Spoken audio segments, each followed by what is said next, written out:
दोस्तों, जय हिंद, जय श्री राम। दोस्तों, सीढ़ियाँ उन्हें मुबारक हो जिन्हें छत तक जाना है। सीढ़ियाँ उन्हें मुबारक हो जिन्हें छत तक जाना है। तुम्हारी मंजिल तो आसमान है, तुम्हें रास्ता खुद ही बनाना है।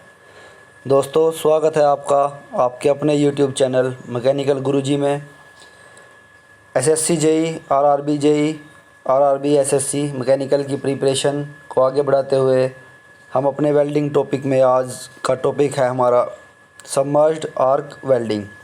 दोस्तों, पिछले वीडियो में हमने आर्क वेल्डिंग के type like TIG welding, MiG welding और गैस वेल्डिंग को पढ़ा था। अब दोस्तों, आज का हमारा टॉपिक रहेगा सबमर्ज्ड आर्क वेल्डिंग। तो चलिए दोस्तों, आज का टॉपिक शुरू करते हैं। सबमर्ज्ड आर्क वेल्डिंग दोस्तों क्या होती है? सबमर्ज्ड आर्क वेल्डिंग के अंदर इलेक्ट्रोड को, जो कि हमारा एक नॉर्मली बेयर्ड इलेक्ट्रोड रहता है जिसके ऊपर कोई भी फ्लक्स की कोटिंग नहीं होती, तो बेयर्ड इलेक्ट्रोड को टच कराया जाता है वर्क पीस के साथ। सेम वही मैकेनिज़्म जो हम वेल्डिंग में पढ़ते आ रहे हैं कि शॉर्ट सर्किट की हेल्प से क्या होती है, एक आर्क प्रोड्यूस होती है जिससे हमारा जो बेस मेटल है वो गर्म होता है और मोल्टन स्टेट में चला जाता है। और साथ के साथ जो फिलर मेटल है, अगर कंज्यूमेबल फिलर मेटल है तो वो भी मेल्ट होता रहता है और एक फिलर मेटल का काम करता है, जिससे कि हमारी जो दो पार्ट हैं जिनको हमें जोड़ना है, वेल्ड करना है आपस में, वो आपस में जुड़ जाते हैं। तो दोस्तों, सबमर्ज वेल्डिंग जैसे कि आप नाम से ही देख सकते हो, सबमर्ज, जिसके अंदर क्या है कि जो वेल्डिंग आर्क है वो सबमर्ज्ड रहेगी, यानी कि आपको विजिबल नहीं होगी। जो हमारी वेल्डिंग है, आर्क है, वो क्या रहेगी, सबमर्ज्ड रहेगी फ्लक्स के अंदर। तो देखिए दोस्तों, जैसे वेल्डिंग की आपको वेल्डिंग प्रोसेस देखिए, ये देखिए यहाँ पर ऑपरेशन दिखाया हुआ है सबमर्ज्ड आर्क वेल्डिंग का। तो दोस्तों, जैसे आप डायग्राम में देख सकते हैं, सबमर्ज्ड आर्क वेल्डिंग के अंदर जो हमारा बेस मेटल है, बेस मेटल के ऊपर क्या होता है, सबसे पहले वेल्डिंग शुरू करने का तरीका मैं आपको बताता हूँ। बेस मेटल के ऊपर, बेस मेटल को जहाँ पर आपको जॉइंट करना है दो मेटल को, उनको कवर कर दिया जाता है एक ग्रैनुलर फॉर्म, यानी कि दाने की फॉर्म में फ्लक्स के साथ। तो फ्लक्स के साथ जब मेटल मेरा पूरा कवर रहेगा जहाँ पे आपको जॉइंट करना है, उसके बाद दोस्तों क्या होता है कि जो इलेक्ट्रोड है या वायर, इलेक्ट्रोड वायर हम बोल सकते हैं, इलेक्ट्रोड वायर को जो बेयर मेटल है, जो मेरा बेस मेटल है, उसके साथ टच कराया जाता है, जिससे कि एक आर्क प्रोड्यूस होती है। और आर्क प्रोड्यूस होने से दोस्तों क्या होता है, जो हमारा ग्रैनुलर जो फ्लक्स है वो क्या होता है, मेल्ट होना शुरू हो जाता है। और वैसे तो जो हमारा ग्रैनुलर फ्लक्स है वो एक इंसुलेटर का काम करता है, परंतु जैसे ही वो मोल्टन स्टेट में जाता है तो हाईली कंडक्टिव हो जाएगा, जिससे कि क्या होगा, जो हमारी आर्क है जो प्रोड्यूस हुई है वो फ्लक्स को मेल्ट करती रहेगी और कंडक्शन के थ्रू क्या होगा, जो हीट है वो ट्रांसफ़र होती रहेगी जो हमारा बेस मेटल है उसके ऊपर। तो देखिए दोस्तों, सबसे पहले जैसे हमने जिन दो मेटल्स को जोड़ना है, ये हमारा है बेस मेटल, उसके ऊपर हमने क्या किया, ग्रैनुलर फॉर्म में फ्लक्स से उसको कोटेड कर दिया। उसके बाद ये मेरा इलेक्ट्रोड है, इलेक्ट्रोड को जैसे ही बेस मेटल के साथ यहाँ पर टच कराया जाता है तो आर्क प्रोड्यूस होगी, जिससे कि जो ये पोर्शन आप देख सकते हो, ये पोर्शन क्या है जिसमें कि मेरा जो फ्लक्स है वो मेल्ट हो रखा है। अब ये मेल्टेड फ्लक्स क्या करेगा, बेस मेटल को गर्म करेगा और वेल्डिंग क्या होगी, स्टार्ट हो जाएगी। अब दोस्तों, इसका एक अरेंजमेंट देखिए कि किस टाइप का अरेंजमेंट है। जहाँ पर आप वेल्डिंग का सेटअप देख लीजिए, ये पावर सप्लाई सोर्स है। जो पावर सप्लाई सोर्स क्या करेगी, आर्क प्रोड्यूस करने के लिए सफिशेंट करंट प्रोवाइड करेगी इलेक्ट्रोड को। और जो इलेक्ट्रोड है वो कंज्यूमेबल इलेक्ट्रोड है, जैसे आपने मिग वेल्डिंग में देखा था, एक कंटिन्यूस वायर चलती रहती है, जो कि कंटिन्यूस वायर चलती रहती है और as a filler metal and electrode दोनों पर्पज़ को वही सर्व करती है। ठीक है दोस्तों, तो इसके अंदर क्या होता है, जो आपने ग्रैनुलर फॉर्म में आपका फ्लक्स है जिसको आपने बेस मेटल के ऊपर बिछाया हुआ है, वो क्या करता है, एक हुपर अरेंजमेंट लगी होती है जो ग्रैनुलर फॉर्म में फ्लक्स को बेस मेटल के ऊपर बिछाता रहता है। जिस डायरेक्शन में वेल्डिंग हो रही है, पूरी की पूरी असेंबली उस डायरेक्शन में मूव करती रहती है। जैसे दोस्तों, हमारी जो वेल्डिंग की ट्रैवल डायरेक्शन है वो ये है। अब देखिए, इस डायरेक्शन में हम क्या कर रहे हैं, वेल्डिंग कर रहे हैं। अब क्या होगा, जैसे जैसे हमारा इलेक्ट्रोड आगे मूव करेगा तो वैसे वैसे हुपर जो फ्लक्स ऊपर है इससे क्या रहेगा, फ्लक्स हमारा वेल्ड मेटल के ऊपर आता रहेगा। और दोस्तों जो ये एक्स्ट्रा फ्लक्स जो पीछे बच जाता है, अब इसमें क्या होता है दोस्तों, कुछ फ्लक्स जो मेल्ट हो रहा है, मेल्ट होकर क्या बनाएगा, एक सॉलिडिफाइड स्लज बनाता है, जिसको बाद में हम रिमूव करते हैं चिपिंग हैमर की हेल्प से। और जो ऊपर का जो फ्लक्स है जो अनयूज्ड रह जाता है, इस फ्लक्स को हम क्या करते हैं, एक सक्शन अरेंजमेंट लगी होती है जिसकी हेल्प से इसके ऊपर से हम इसको साथ के साथ शक करते रहते हैं, ताकि इसको हम क्या कर सकते हैं, बाद में रीयूज़ कर सकते हैं, क्योंकि ये बिल्कुल सेम एज इट इज़ पड़ा रहता है। तो दोस्तों अब आप देख चुके हैं कि इसको सबमर्ज्ड आर्क वेल्डिंग क्यों बोलते हैं, क्योंकि जो आर्क है वो टोटली फ्लक्स के अंदर सबमर्ज्ड है। आप बाहर से नहीं देख सकते फ्लक्स को, आर्क को आप बाहर से नहीं देख सकते, ठीक है, और ना ही आप जॉइंट को बाहर से देख सकते हो। तो नॉर्मली दोस्तों जो इस टाइप की प्रोसेसेस होती हैं, वेल्डिंग प्रोसेस जो होती हैं, वो टोटली ऑटोमेटिक होती हैं, मैनुअली आप इन पर कंट्रोल नहीं कर सकते। तो इसलिए इन सब प्रोसेसेस को या तो सेमी ऑटोमेटिक या टोटली फुली ऑटोमेटिक ही बनाया जाता है। ठीक है फ्रेंड्स, देखिए दोस्तों ये सबमर्ज्ड आर्क वेल्डिंग का ही सेटअप यहाँ पर भी दिखाया गया है, same as it is. This is power source,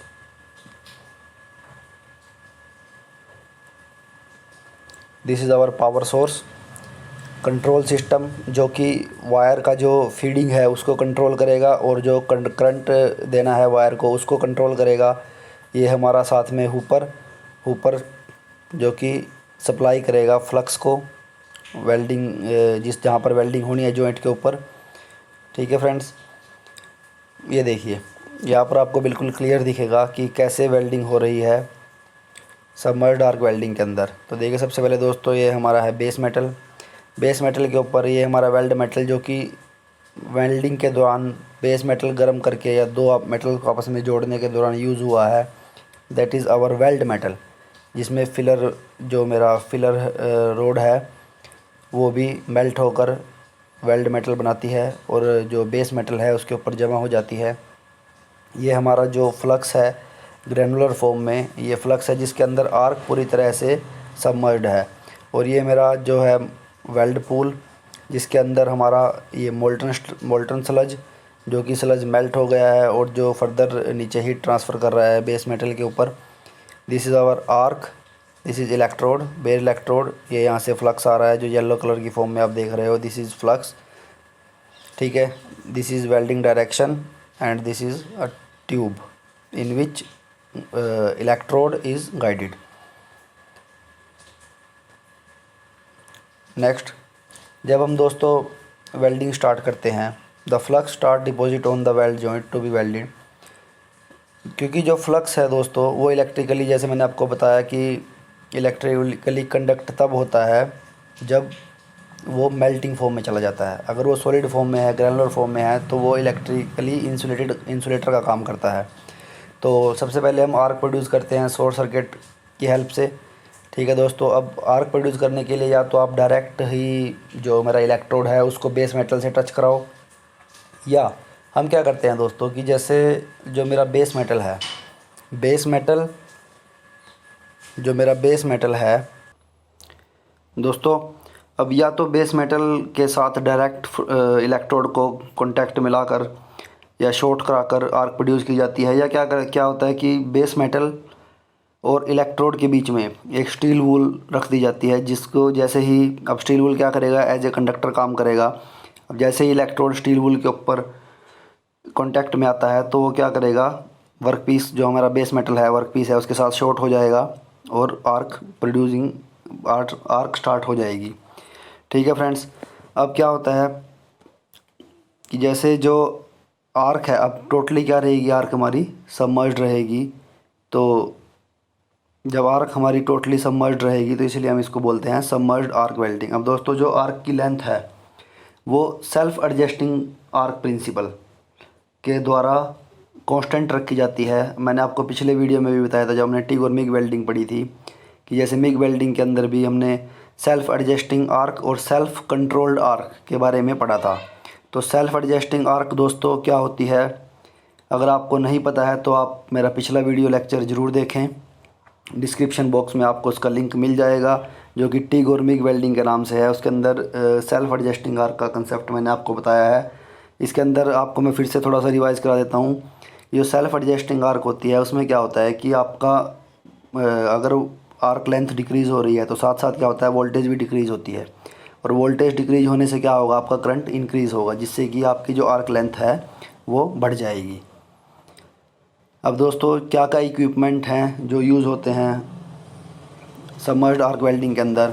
welding head, flux Hooper जो आपने देखा है, फ्लक्स हुपर जो फ्लक्स की सप्लाई प्रोवाइड कराता है। फ्लक्स रिकवरी यूनिट, जैसे मैंने आपको बताया कि जितना फ्लक्स हमारा सॉलिड स्टेट में बच जाता है ग्रैनुलर फॉर्म में, उसको क्या करता है, सक करके रिकवर करता रहता है, तो that is flux recovery unit. Flux welding power source, जो पावर सोर्स हम यूज़ करते हैं AC और DC कोई भी यूज़ कर सकते हैं इसके अंदर। ठीक है दोस्तों, फ्लक्स की रिक्वायरमेंट आपको रहेगी।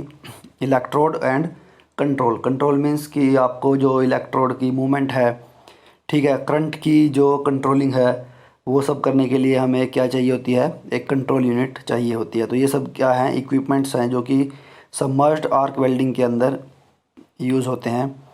तो दोस्तों अब सब बात करते हैं की सा प्रोसेस वेरिएबल, यानी कि जो हमारी सबमर्ज्ड आर्क वेल्डिंग है उसको क्या क्या वेरिएबल कंट्रोल करते हैं। जैसे हमने कंट्रोल की बात की है, तो सबसे पहले वायर फीड स्पीड, जो कि एक सबसे मेन फैक्टर है इन वेल्डिंग करंट कंट्रोल, कि जैसे जो हमकी वायर स्पीड है उसके ऊपर बहुत ज़्यादा डिपेंड करेगी हमारी जो सबमर्ज्ड आर्क वेल्डिंग है, कि वेल्डिंग स्पीड जो आपकी वायर की फीडिंग है वो कितनी है। ठीक है दोस्तों, अगर आपको ज़्यादा मेटल डिपॉजिट करना है तो वायर की फीड आपकी ज़्यादा रहेगी, वायर फीड स्पीड। ठीक है, अगर कम मेटल आपको डिपॉजिट करना है तो वायर स्पीड आपकी क्या रहेगी, वायर फीड स्पीड आपकी कम रहेगी। आर्क वोल्टेज, जैसे कि मैंने बताया कि आर्क वोल्टेज घटाने बढ़ाने से क्या होगा, आपका करंट कम या ज़्यादा होगा। ट्रैवल स्पीड, यानी कि ट्रांसवर्स डायरेक्शन, कि जिस डायरेक्शन में आप वेल्ड कर रहे हो वो एक वो हो गई, और दूसरी पोलैरिटी, यानी कि आप किस टाइप का करंट यूज़ कर रहे हो, AC और DC टाइप ऑफ करंट, और अगर आप DC यूज़ कर रहे हो तो किस टाइप की पोलैरिटी आप उसमें यूज़ करते हो, either it is a straight polarity और it is a reverse polarity. अब दोस्तों देखिए इसके एडवांटेज क्या है। सबमर्ज आर्क वेल्डिंग दोस्तों क्या होती है कि इसमें आपकी जो वेल्डिंग की स्पीड है वो बहुत ज़्यादा हाई रहती है। किसी भी वेल्डिंग प्रोसेस की अगर हम बात करें तो सबसे ज़्यादा स्पीड आपको सबमर्ज्ड आर्क वेल्डिंग के अंदर मिलेगी, that is near about 45 kg पर हावर जो वेल्ड मेटल है वो डिपॉजिट होता है, जो कि अब तक रिपोर्ट हुआ है। ये लेटेस्ट एक डाटा है दोस्तों, बुक्स में आपको ज़्यादातर 20 kg पर हावर ही लिखा हुआ मिलेगा, पर एक ये लेटेस्ट डाटा है जो 45 kg पर हावर तक भी हम क्या कर सकते हैं, वेल्डिंग कर सकते हैं, इतना मेटल हम डिपॉजिट कर सकते हैं।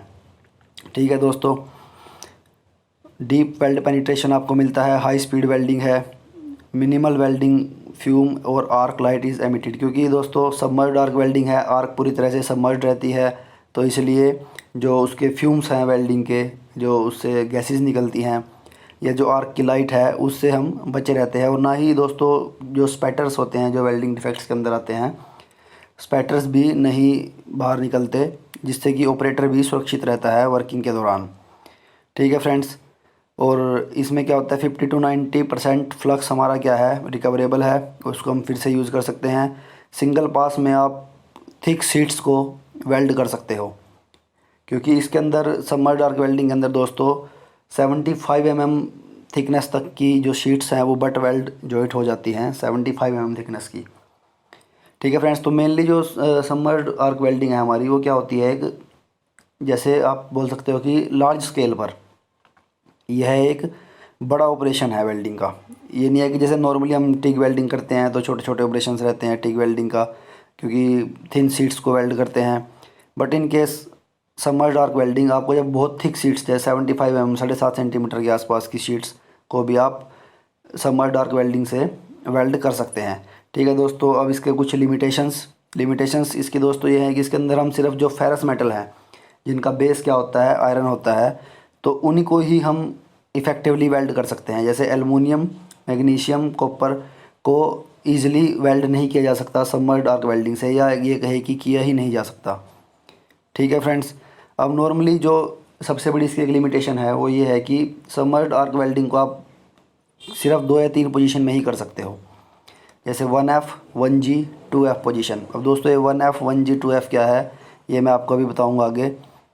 ठीक है फ्रेंड्स, अब आप जैसे आप सबमर्ज्ड आर्क वेल्डिंग को आपने समझ ही लिया है तो आपने देखा होगा कि जो हमारा जो ग्रेनुलर फॉर्म में फ्लक्स है जिसके अंदर आर्क सबमर्ज रहती है वो क्या रहता है, पूरे सरफेस के ऊपर फैला रहता है।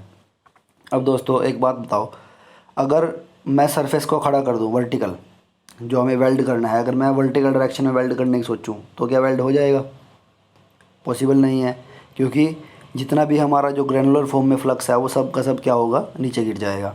तो दोस्तों जो 1F 1G और 2F पोजीशन है ये नॉर्मली क्या है कि या तो बिल्कुल फ्लैट या फ्लैट में ही इंक्लाइंड, ठीक है, जो हमारे फिलेट जॉइंट्स जैसे होते हैं, ठीक है। आपने दो वर्क पीस को 90 डिग्री पर रखा हुआ है और उसके अंदर ये देखिए दोस्तों फ्लैट पोजीशन, ठीक है, ये हमारी है फ्लैट पोजीशन 1F। इसके अंदर देख सकते हो आप कि एंगल ऑफ इंक्लिनेशन है, बट जो हमारा वेल्ड बीड है जहाँ पर आपको वेल्डिंग करनी है वो क्या है, टोटली हॉरिजॉन्टल है। ऐसे ही 2F पोजीशन, अब आप 3F पोजीशन में वेल्डिंग नहीं कर सकते क्योंकि ये क्या है, एक वर्टिकल पोजीशन है। तो 3F पोजीशन में आप वेल्डिंग नहीं कर सकते सबमर्ज्ड आर्क वेल्डिंग से, ना ही ओवरहेड पोजीशन पे, दैट इज़ 4F पे भी आप वेल्डिंग नहीं कर सकते। तो आप 1F और 2F। और जो 1G की दोस्तों बात की है, 1G क्या होता है कि जैसे आपने दो सरफेसिस को हॉरिजॉन्टल ही रखा है और इनको यहाँ से बीच में हमने क्या कर दिया है, वेल्ड कर दिया है, तो ये है 1F फ्लैट हॉरिजॉन्टल पोजीशन पे, ठीक है दोस्तों। इसकी कुछ और लिमिटेशंस कि जैसे सिर्फ जो थिकनेस वाली सीट्स हैं उन पर ही वेल्ड की जा सकती है, थिन सीट्स को आप इस पर वेल्ड नहीं कर सकते, ठीक है दोस्तों। तो ये कुछ इसकी लिमिटेशंस हैं जो, या डिसएडवांटेज आप बोल सकते हो।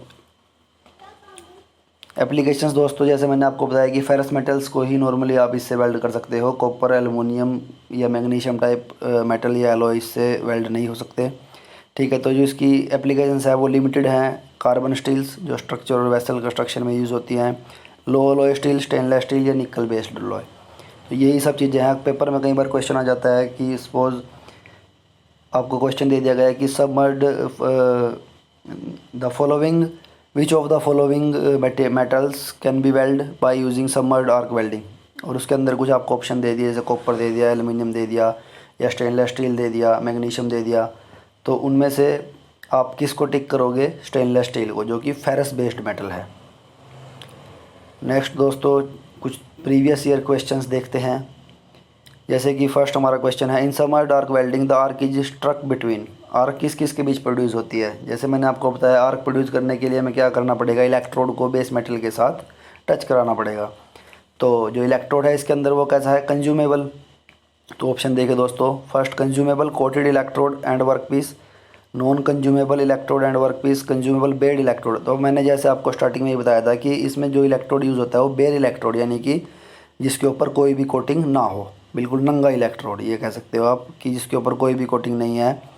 तो इसका हमारा जो ऑप्शन सी राइट आंसर हो जाएगा, that is bare electrode, consumable bare electrode and work piece, option C.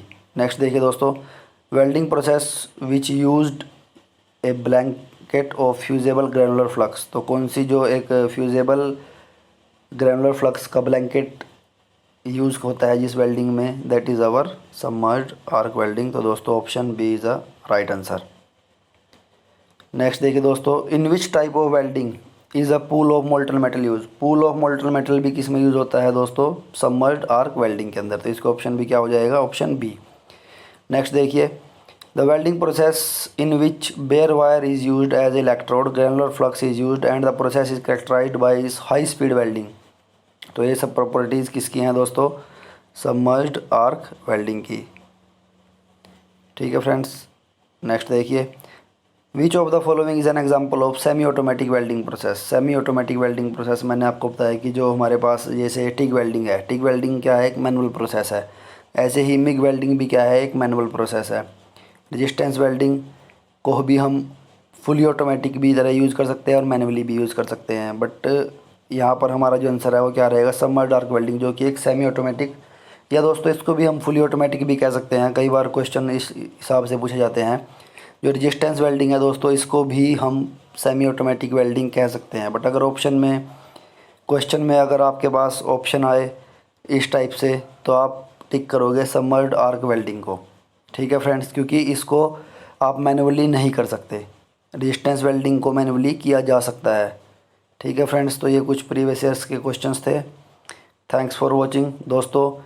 Channel को सब्सक्राइब कीजिए, वीडियो लाइक कीजिए अगर आपको अच्छा लगे, अगर नहीं अच्छा लगे तो डिसलाइक कीजिए। अगर आप जेई की तैयारी कर रहे हैं तो दोस्तों चैनल को ज़रूर सब्सक्राइब करें, क्योंकि आपको आने वाले टाइम में बहुत ही ज़्यादा मटेरियल आपको इस पर मिलने वाला है, और 1 बाय 1 सभी टॉपिक्स के लेक्चर आप इस पर देख सकते हैं। Thank you. जय हिंद, जय श्री राम।